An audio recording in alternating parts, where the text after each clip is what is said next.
దేవుని నామానికి మహిమ కలుగును గాక. ఇప్పుడు వచ్చిన అందరికీ ప్రత్యేకమైన వందనాలు.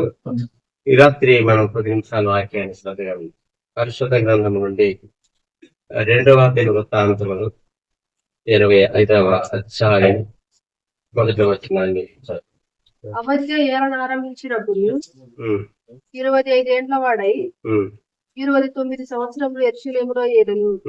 అతని తల్లి యెరూషలేము కాపురస్తురాలు. ఆమె పేరు యెహోయద్దాను. అతడు యెహోవా దృష్టికి యథార్థంగా ప్రవర్తించడు గాని పూర్ణ హృదయముతో ఆయనను అనుసరింపలేదు. రాజ్యము తనకు స్థిరమైనప్పుడు అతడు రాజైన తన తండ్రిని చంపిన రాజసేవకులను చంపించెను. అమాయజ్య అనేటువంటి ఒక రాజు కనబడుతున్నాడు. ఈ రాజు పేరు ఏంటంటే అమాయజ్య. ఎవరండి? అమాయజ్య. ఈ రాజు యొక్క వృత్తాంతం ఏమైనదంటే, ఇతడు తన తండ్రి చనిపోయిన తర్వాత ఇతడు రాజ్యమును ప్రారంభించి ఇతడు తండ్రి చనిపోయిన తర్వాత ఇతడు రాజ్యము ప్రారంభించి యెరూషలేములో 29 సంవత్సరాలు ఏడు. అమధ్య యోధా ఎవరండి? యోధా. యెరూషలేము రాజు వేరే, యోధా రాజు వేరే. సొలొమోను కుమారుడు ఏమండి వాళ్ళ నుంచి రాజ్యం చీలిపోయింది. దావీదు సొలొమోను అందరినీ పరిపాలించారు. సొలొమోను కుమారుడు కాడి నుంచి ఏమండి రాజ్యం వెళ్ళిపోవడం జరిగింది. కాబట్టి ఇతడు యోధా రాజు. ఈ అమాయస్యలో ఈ రాత్రి మనం నేర్చుకోవాల్సిన విషయం ఏంటంటే, ఇతరులో మంచి కంటే చెడు ఎక్కువగా. ఒక మాటలో చెప్పాలంటే మంచి పనుల కంటే చెడు పనులు ఎక్కువగా కనపడతాయి. ఏదో కొంచెం అన్నాడు. ఈరోజు క్రైస్తవులు అనబడిన వాళ్ళు కూడా ఎలా ఉన్నారంటే, మంచి పనులు తక్కువ ఉంటాయి, చెడు పనులు ఎక్కువ. ఒకటి మంచి ఉంటే, ఒక 10 మంచి పనులు ఉంటే 90 చెడు పనులు ఉంటాయి. ప్రతి క్రైస్తవు వీళ్ళు ఈ 10 మంచి పనులతోనే తృప్తిపడిపోతారు. మరి 90 చెడ్డ పనులు మరి ఏమవ్వాలి, ఎక్కడికి వెళ్ళాలి? ఈ రాజు గురించి మనం కొన్ని విషయాలు చూస్తే, ఇతరులో ఉన్నటువంటి మంచి పనులు ఒక 2 అలవాటు. ఏంటంటే, అతడు యెహోవా దృష్టికి యథార్థంగా ప్రవర్తించింది. మొదటి మంచి పని ఏంటంటే యథార్థంగా ప్రవర్తించాడు. యెహోవా దృష్టికి ఎలా ఉన్నాడంటే యథార్థంగా మంచిగా ఆదివారం చర్చి వస్తాడు, కానుకలు ఇస్తాడు, ఏమంటే మ్యాట్లు వేస్తాడు, చర్చి శుభ్రం చేస్తాడు. యథార్థంగా కొంత చూడండి, ఒకటి మంచి. ఈరోజు క్రైస్తవులు కూడా మేము ఆదివారం చర్చికి వెళ్తాం కాబట్టి సరిపోతుంది, కానుకలు ఇస్తాం కాబట్టి సరిపోతుంది, ఆదివారం మానకుండా వెళ్తాం కాబట్టి సరిపోతుందని వీటితోనే తృప్తి పడుతున్నారు. కానీ చీకట్లో వాళ్ళు చేసేటువంటి చెడు పని దేవుడు చూస్తాడు. చూడండి, ఇతడు యథార్థంగా ప్రవర్తించను కానీ పూర్ణ హృదయముతో యెహోవాను అనుసరింపలేదు. అర్థమైంది? ఏ హృదయం లేదు? పూర్ణ హృదయం లేదు. యథార్థంగా కనపడుతున్నాడు ఒక కోణంలో. అండ్ ఇప్పుడు ఈయన రెండు భాగాలు అయిపోయాడు. ఒక భాగంలో యథార్థంగా కనపడుతున్నాడు, అది పగలనుకుంటాడు. రాత్రులు వచ్చినప్పటికీ పూర్ణ హృదయం లేదు. అసలు దేవుడికి కావాల్సిందేంటి? పూర్ణ హృదయం. నీ దేవుడిని యెహోవాను నీ పూర్ణ బలంతోను నీ పూర్ణ శక్తితోను నీకు హృదయమే. కదా, ఆయన అనుసరించాలి, ఆరాధించాలి. యథార్థంగా ఉన్నాడు అనుకుంటాడు కానీ పౌర్ణం లేదంటే ఇష్టం లేదు. ఆయన వాక్యం ప్రకారం జీవించడం, పరిశుద్ధంగా జీవించడం, పూర్ణ హృదయం లేదు అంటే ఎక్కడో రహస్యమైన పాపం జీవితంలో జరుగుతుంది. పూర్ణం లేదంటే అర్థం ఏంటండి? పూర్ణ హృదయం లేదంటే హృదయంలో మరొకటి ఉంది. చెడు. ఇప్పుడు క్రైస్తవులు కూడా ఇలాగే ఉన్నారు. వీళ్ళు ఆదివారం క్రైస్తవులు, ఆదివారం చర్చికి పెడతారు, మళ్ళీ ఇంటికి పెడతారు, తాగేవాడు తాగుతాడు, సినిమాలు చూసేవాడు సినిమాలు చూస్తారు, తిట్టుకున్న తిట్టుకుంటారు, అబద్ధం ఆడే వ్యక్తి అబద్ధం ఆడుతూ ఉంటాడు. పూర్ణ హృదయంతో దేవుణ్ణి అనుసరించాలి. కొన్ని ఏమైనా చర్చి మన తండ్రి చర్చి మనం సండే చర్చి కాదు. వాళ్ళు కావిట్లు ఇవ్వాలంటే కాళ్ళు ఇస్తారు. ఇవి కొంచెం సులువుగా లేవా? 1000, 2000, 100 రూపాయలు ఇచ్చేది. ఆదివారం చర్చి సులువే కదా, ఒక 2 గంటలు కూర్చుంటే అయిపోతుంది. కానీ వాళ్ళ జీవితంలో చీకటి పొరాన్ని, పాపాన్ని విడిచిపెట్టారు. ఏం విడిచిపెట్టలేకపోతున్నారండి? పాపం. కొంతమంది ఏమో అన్యాచారాలు విడిచిపెట్టరు, ఆచారాలు విడిచిపెట్టరు, పూర్ణ హృదయం లేదు. కొంతమంది లోకాన్ని విడిచిపెట్టరు, పాత స్నేహితులు విడిచిపెట్టరు, పాత అలవాట్లు విడిచిపెట్టరు కదండి. పూర్ణ హృదయం లేదు. ఇతని జీవితంలో ఏమండి ఇది మొదటి మంచి పని ఏంటంటే ఏదో యథార్థంగా ఉన్నాడు అన్న మాట కూడా రాయడం. 2 ఇతను చేసిన మంచి పని ఏంటంటే 4వ వచనం. అయితే తండ్రులు పిల్లల కొరకు, తండ్రులు పిల్లల కొరకు, పిల్లలు తండ్రుల కొరకును చావకూడదు. ప్రతి మనిషి తన పాపము కొరకు తానే చావవలనని మోషే గ్రంథమందలి ధర్మశాస్త్రం నుండి రాయబడి ఉన్న ప్రకారం రాయబడి ఉన్న యెహోవా ఆజ్ఞను బట్టి అతడు వారి పిల్లలను చంపక మానెను. తండ్రి గారిని చంపినటువంటి వారిని చంపాడు కానీ పిల్లల్ని చంపలేదు. అంటే ఎక్కడో ఒక్క వాక్యం ప్రకారం జీవించారు. అనేకమైన ఆజ్ఞలు, ఒక్క ఆజ్ఞ తండ్రులు చేసిన పాపములకు పిల్లలు చంపకూడదని మోషే రాయించినటువంటి ద్వితీయోపదేశ కాండము 24:16 మాట అంటారు. కుమారుల దోషమును బట్టి తండ్రులకు మరణశిక్ష విధింపకూడదు. తండ్రుల దోషములు బట్టి కుమారులకు మరణశిక్ష విధింపకూడదు. ఆజ్ఞ కాదా? ఆజ్ఞ. ఈ ఒక్క ఆజ్ఞను బట్టి ఈ అమాంఛాన్ని వ్యక్తి ఏం చేశాడంటే తన తండ్రిని చంపినటువంటి వారిని చంపాడు కానీ వారి పిల్లలు చంపలేదు కాదండి. వారి పిల్లల్ని చంపలేదు. చూసారు? ఈ 2 పనులు మాత్రము ఎవరి ఇతనిలో కనపడుతుంది. ఇతని తండ్రి ఆవాషిని కొంతమంది కుట్ర చేసి చంపేశారు కదండి. కాబట్టి వారిని చంపాడు కానీ పిల్లలు వదిలేశాడు ఒక ఆజ్ఞని బట్టి. నీ జీవితంలో కూడా ఏదో ఒక వాక్యం పనిచేస్తుంది. అన్ని వాక్యాలు విడిచిపెట్టేస్తాం, ఒక్కదానికే సరిపోతే ఒకటి పర్వాలేదు చెప్పాలి. 35 మార్కులు ఉంటే పాస్ అవుతుంది, 34 వచ్చినా పాస్. మళ్ళీ జీవితంలో పరలోకి వెళ్ళాలంటే ఒక్క వాక్యము పట్టుకుంటే సరిపోదు. 10 ఆజ్ఞలు ఒక్క ఆజ్ఞ చెప్పిన 10 ఆజ్ఞలు తప్పనట్టే.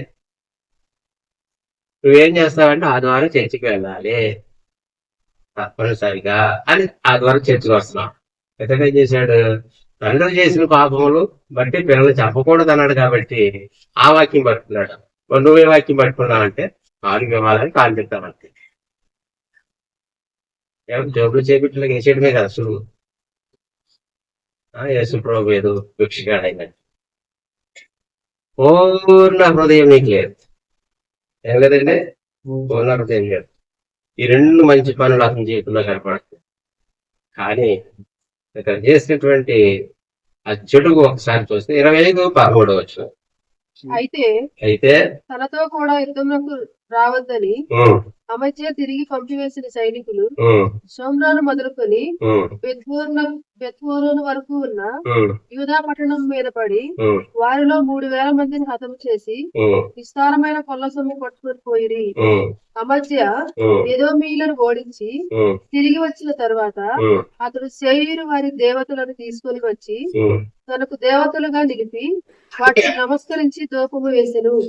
అందుకు యెహోవా కోపం మంచి మీద రగులు రేగులుకునేను.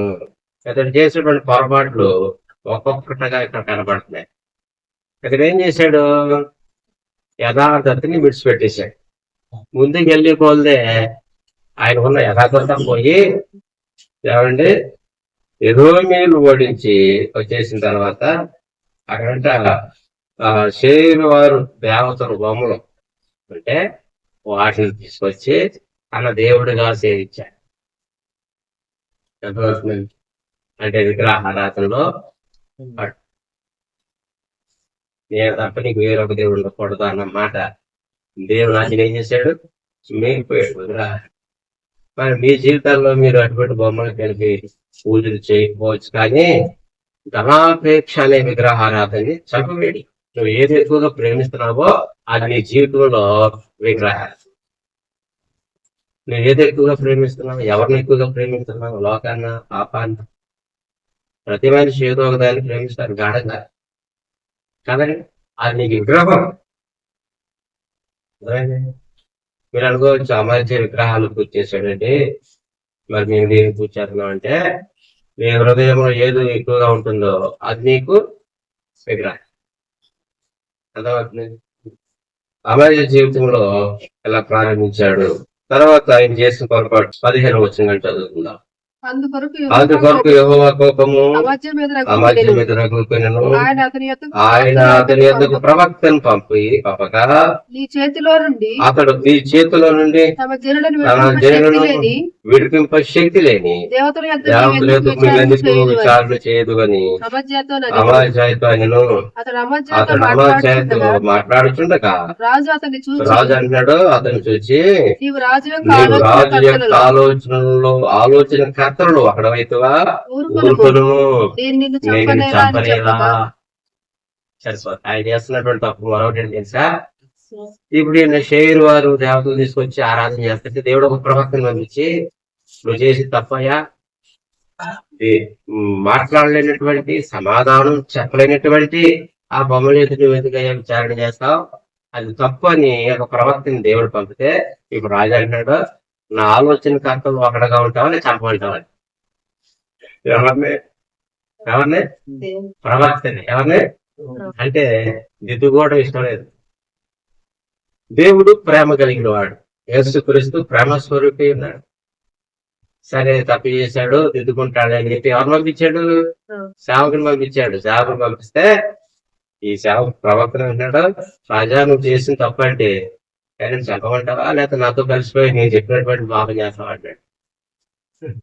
చూసారా ఎంత చక్కగా మాట్లాడుతున్నాడు. మా ఆలోచన కర్తలో ఒకడుగా ఉండు, లేకపోతే నేను చెప్పనేలా. ఎంత దారుణం అండి. దిద్దుకోవాలని జీవితాన్ని అని చెప్తే చూడండి, రాజు కాబట్టి చెప్పండి. అప్పుడు ఆ ప్రవక్త ఎవరు తెలుసా? ఆ ప్రవక్త నీవు ఇలాగులు చేసిన ఆలోచనలను అంగీకరింపవుట చూచి దేవుడు నిన్ను నశింపజేసి ఉద్దేశించి ఉన్నాడని నాకు తెలిసినది. కదా దేవుడు ఊరుకుంటాడా? నేను మొత్తం మీద నశింపజేస్తాడు అనేసి ప్రవక్త ఎవడు అక్కడ మాట్లాడు కదా. అబ్బాయి నువ్వు చేసిన పొరపాటు అంటే ఊరుకోలేక నేను చంపేస్తానంటే సరే ఈ తప్పులు ఎలా కనబడుతున్నాయి? ఎన్ని తప్పులు వచ్చినాయి రాసుకోండి. 25:19. నేను ఎదోమీయులను ఓడించిన కదా అని నీవు అనుకుంటున్నావు. ఈ హృదయము నీవు గర్వించి ప్రగల్భము మాట్లాడినట్టు నీవు గర్వించి హృదయం గర్వంతో సరిపోతుంది. కారణం రెండో పాపం ఏంటంటే, మూడో పాపం ఎవరు చేసింది? ఇతడు ఎదోమీయులను ఓడించాడట. ఎదోమీయులను ఓడించేసి హృదయంలో ఏమనుకుంటాడు? నా ఎంత గొప్ప రాజు లేడు అని ఎక్కువగా మాట్లాడతాడు. ఏం చేస్తారండి? కొంతమంది గమ్మంగా మాట్లాడతారు కదా. ఎలా మాట్లాడతారు కొంతమంది?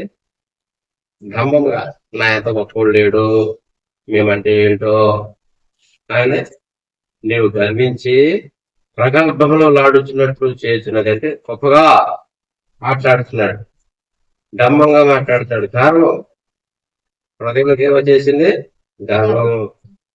తనకున్న దాన్ని బట్టి, ఆస్తిని బట్టి, అందాన్ని బట్టి, చదువుని బట్టి, ఉద్యోగాన్ని బట్టి కొంతమంది ఎలా ఉంటారు తెలుసా? మాకేంట్లే హృదయ గర్వము. ఏముంటుంది మన జీవితంలో? ఫ్రాడ్. ఎంత ప్రమాదం. నాశనానికి ముందు ఏమొస్తుందండి? పడిపోవటకు ముందు అహంకారం మనసును, నాశనం ముందు గర్వం వస్తుంది. మనిషి ఎందుకు నాశనం అయిపోతాడంటే హృదయంలోకి ఏమొచ్చేస్తుంది? గర్వం వచ్చేస్తుంది. నేను ఎంతో గొప్పని చూసారా? ఎన్ని పొరపాటు ఆయనలో కనపడుతున్నాయి. ఈ రోజు క్రైస్తవులు కూడా ఇలాగే పైకి మంచి వారు కనపడతారు, హృదయం ఏముంటది? గర్వము. ఈ గర్వాన్ని బట్టి 22వ వచనంలోకి చదువుతాం. యూదావారు ఇశ్రాయేలు వారి ఎదుట నిలవలేక ఓడిపోగా ప్రతివాడు తన గుడారములకు గర్వం బట్టి ఓటం వచ్చేసింది. ఎవరు చేసింది? మనిషి ఎందుకు ఓడిపోతాడు చెప్పండి? జీవితంలో ఎందుకు గెలవలేక ఓడిపోతాడు చెప్పండి? గర్వం. దాన్ని హెచ్చించుకోవడం. అంతకుముందేమో గొప్పగా మాట్లాడేసాడు. ఏమండి, ఇజ్రాయెల్ మీద యుద్ధానికి వెళ్ళివాడు, కానీ ఇజ్రాయెల్ అతను ఓడించాడు. పాటు పాలైపోయాడు. గర్వాన్ని బట్టి మనిషి జీవితంలో ఏమొచ్చేస్తుందంటే వాటి మందికి మనం దీనులమై ఉండాలి. యేసు ప్రభువులాగా తగ్గించుకుని ఉండాలి. ఒక 2 పనులు కనబడుతున్నాయి. ఎన్ని పాపాలు కనబడతాయండి. 4 బలహీనత, 4 పాపాలు. గర్వం వచ్చేసి 5 వాటింగ్ వచ్చేసి. చూడండి 23వ వచనం. అప్పుడు ఇశ్రాయేలు రాజు యెహోయాజునకు పుట్టిన యోవాషు కుమారుడును యూదా రాజునైన అమజ్యాను బెత్షెమెషులో పట్టుకొని యెరూషలేమునకు తీసుకుని వచ్చి యెరూషలేము ప్రాకారమును ఎఫ్రాయిము గుమ్మం మొదలుకొని మూల గుమ్మం వరకు 400 మూరల పొడుగున పడగొట్టేశారు. పట్టేసుకున్నారు. ఇప్పుడు యూదా రాజు ఎవరిని పట్టేసుకున్నారు? అమాయిజాన్ని పట్టేసుకున్నారు. చూసారా? పట్టేసుకుని యెరూషలేము గోడలు పడగొట్టేశారు. 400 మీటర్ల పొడవు. దేవుని మందిరం పడిపోయింది. ఒక మనిషి యొక్క పాపము ఆ రాజ్యానికి, ఆ కుటుంబానికి అంత నష్టాన్ని ఇస్తారు. పక్క 2 మంచి పనులు, ఎన్ని చెడు పనులు నీ జీవితంలో కనపడతాయి. ప్రాకారంలో పడిపోవట, నీ హృదయ ప్రాకారం పడిపోయింది. అందులోకి ఏమొచ్చేస్తాయి? మందిరము అంటే మనమే కదా. కొరింథీయులు రాయబడినటువంటి మాట బట్టి మీరు దేవుని ఆలయమై ఉన్నారని, మీరు దేవుని ఆత్మ నివసించింది ఎదురా. ఎవడైనా ఆయన పాడేసిన పాడేస్తా. ఇప్పుడు ఇతని పాడు పనులు బట్టి తెలిసేమైంది? పడగొట్టబడ్డది. నీ పాడు పనులు బట్టి నీ కుటుంబం పడగొట్టబడతారు. ఈ హృదయ ప్రాకారం పడిపోయింది అనుకోండి, అందులోకి ఏమొస్తాయి? అన్ని వచ్చేస్తాయి.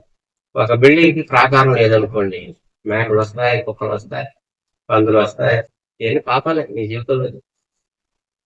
పట్టేసుకున్నారు. ఓడిపోయిన రాజుని పట్టుకుని చంపేస్తారు కదా. లేకపోతే ఇజ్రాయెల్ రాజు పట్టేసుకున్నాడు, అమాయిని పట్టేసుకుని ప్రాకారం పడగొట్టేసి వాళ్ళు పడుకొని చూసారు ఎన్ని బలహీనతలు అతనిలో కనపడుతున్నాయి. 25-27 వచ్చి అమజ్యా యెహోవాను అనుసరించుట మానివేసిన తర్వాత జనులు యెరూషలేములో అతని మీద కుట్ర చేయగా ఇప్పుడు మొత్తం మీద అనుసరించడం మానేసాడు. ఎవరు? ఇక ప్రార్థన లేదు, ఆదివారం లేదు, శనివారం లేదు, ఉపవాస ప్రార్థన లేదు, భక్తిహీనుడు అయిపోయాడు. నువ్వు పరలోకి వెళ్ళాలంటే, దేవుని ఆశీర్వాదం కావాలంటే 100% నీళ్ళు మంచి పనులే కనపడాలి. ఏదో 1-2 మంచి పనులు చేస్తే పరలోకి వెళ్ళిపోతావా?